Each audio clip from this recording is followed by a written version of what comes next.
خو چې دلته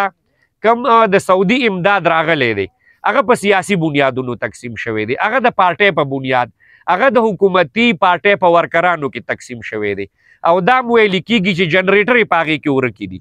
چې حکومتي امداد څومره هم تقسیمیږي. نو یو دا ده چې چاله ورکړې کېږي هغه لیسټونه دې پبلیک کړی شي،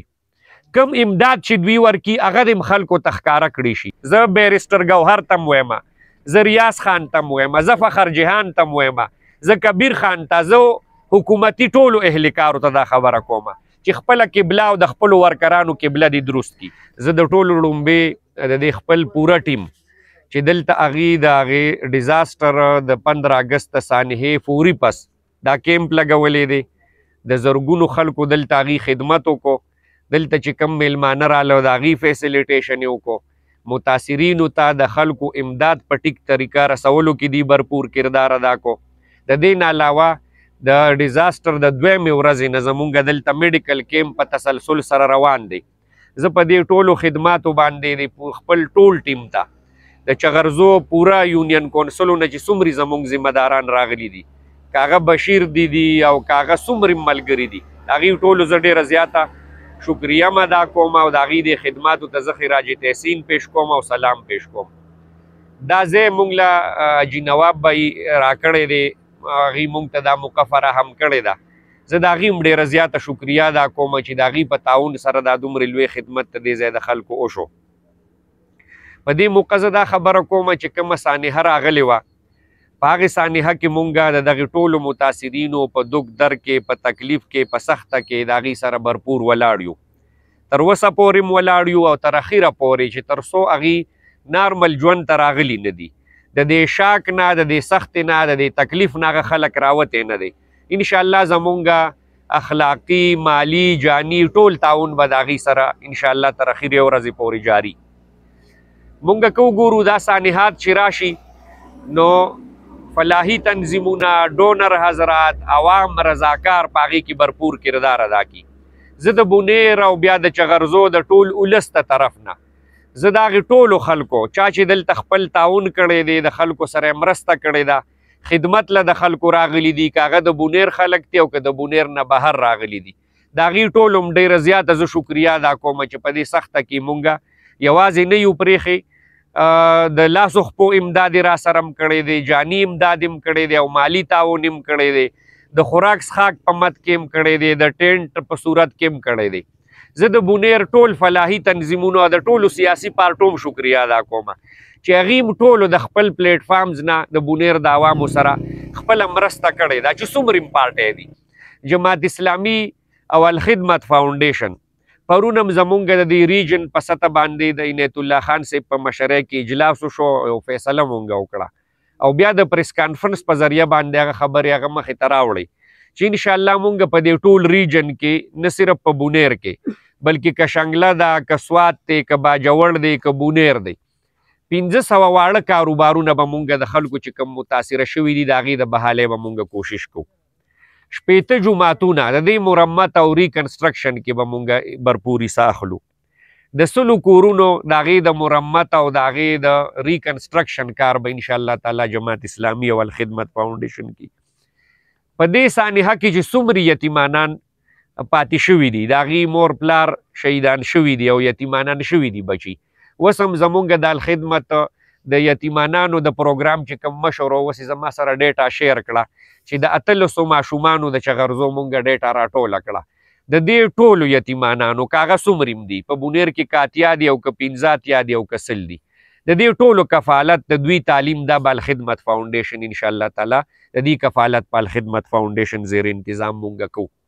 د دې نه علاوه زمونږ اراده ده چې زمونږ کم متاثره علاقې دي، که هغه ګدیزي دي، که هغه ګوکن دی او که هغه چغرزي دي، چې مجموعي د دې علاقې د راوچتولو دپاره د مستقل د روزګار د جوګه کولو دپاره سکل سنټر به انشاءالله دا زمونږ د بونیر د جماعت اسلامي پروګرام دی چې مونږ به دلته یو اجتماعي سکل سنټر د بنو قابل په شکل کې او که جنرل سکل سنټر وي، د دې مونږ به د دې ډونر حضرات په تعاون سره دلته سکل سنټر به انشاءالله تعالی کولاو چې هغه به دلته د خلکو سکیل او هنر به ولا ورکي او دغه سکیل او هنر په بنیاد باندې به هغې د روزګار قابل کیږي، په خپلو خپو باندې به ودرېږي. پرون هم د ډیپټي کمشنر په دفتر کې د ټولو پارټو سره یو مشترکه میټینګ وشو. په هغې میټینګ کې مونږ دا مطالبه وکړه چې حکومتي امداد څومره تقسیمیږي. نو یو دا ده چې چاله ورکړي کیږي هغه لیسټونه دې پبلیک کړي شي، کم امداد چې دوی ورکي هغه د خلکو ته ښکاره کړي شي. خو د بدقسمتۍ نه پرونم د ډي سي د وینا مطابق د هغه د احکاماتو باوجود هغه امداد په طریقه سره تر اوسه پورې نه دی تقسیم شوی. ویلي کیږي دا زه الزام نه لګوم، ویلي کیږي دا خبره او تحقیق هم زما سره نشته، خو چې دلته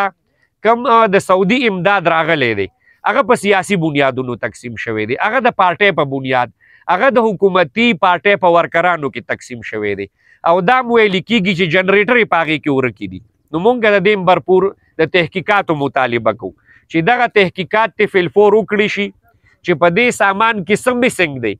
د عوامو حق چا خوړلی دی هغه د ښکاره کړي شي دې قوم ته. دا د دې قوم حق دی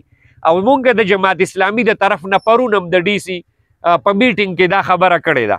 چې مونږ څومره امدادي سرګرمۍ کړي دي، د یو تن فهرست ورکولو ته مونږ تیار یو، د یو امداد ډیټا ورکولو ته مونږ تیار یو او مونږ د ټولو تنظیمونو نه دا مطالبه کوو چې هغې دې په دې حوالې سره ځان تیار کړي. زمونږ د ګودام ریکارډ، زمونږ د دفتر ریکارډ، زمونږ د امداد ریکارډ دا ټکي په ټکي زمونږ سره موجود دی او دا مونږ پبلیک کولی شو. خو دا د حکومت ذمہ داری ده چې هغې خپل امداد پبلیک کی، خلکو ته ښکاره کی. څومره چې دلته در اوسه پورې امداد تقسیم شوی دی هغه ټرانسپیرنټ نه دی شوی، هغه په شفافیت سره نه دی شوی، په هغې کې پارټي بازي شوې ده، په هغې کې سیاست شوی دی. په دې وجه زه د حکومتي اهلکارو نه دا مطالبه کوم او غږ پې م کومه چې یوازې په بیان بازو باندې تاسو نه خلاصېږئ، یوازې په یو امدادي چک ورکولو حکومت تې ځان نه خلاصي. برپور د دې ټولو مسلو د حله پورې به مونږ دلته د عوامو سره ولاړ یو.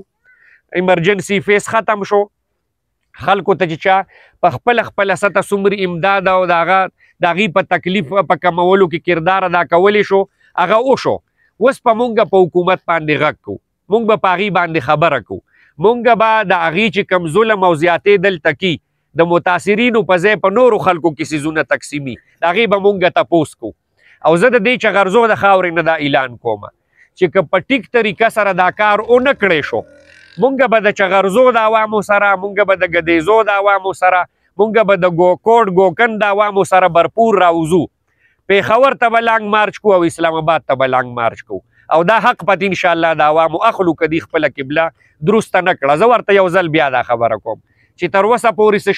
شوي دي د هغې د پبلیک کولو مونږ مطالبه کوو. خو که آیندم دا کار وشو، تیر د رمضان پیکیج په نوم باندې دلته پیکیج راغلی هغه حقدارو ته نه دی میلاو شوی. په دې وجه زه دا خبره کلاو کومه، حکومت ته دا خبره کومه چې زمونږ که تاسو صفت هم وکئ په دې نه خلاصېږئ. مونږ به خپل صفت نه خوشحالیږو، مونږ به هله خوشحالیږو چې ستاسو خپل کردار ټیک ادا کئ. زه بیرسټر ګوهر ته م ویمه، زه ریاض خان ته م ویمه، زه فخر جهان ته م ویمه، زه کبیر خان ته، زه حکومتي ټولو اهلکارو ته دا خبره کومه چې خپله قبله او د خپلو ورکرانو قبله دې درست کی. دلته چې د خلکو په نوم باندې که امداد راځي هغه د خلکو ته ورسي او که دا ټیک ونه رسېده نو د دې عوامو تپوس په مونږ کوو، د دې دپاره به اواز اوچتو او که د دې دپاره پیښور ته مارچ کول زمونږ مجبوري شوه نو کوو به. که د دې دپاره مرکزي حکومت خپل کردار نه ادا کوه او اسلام آباد ته مارچ کولو دا به مونږ انشاءالله تعالی کوو.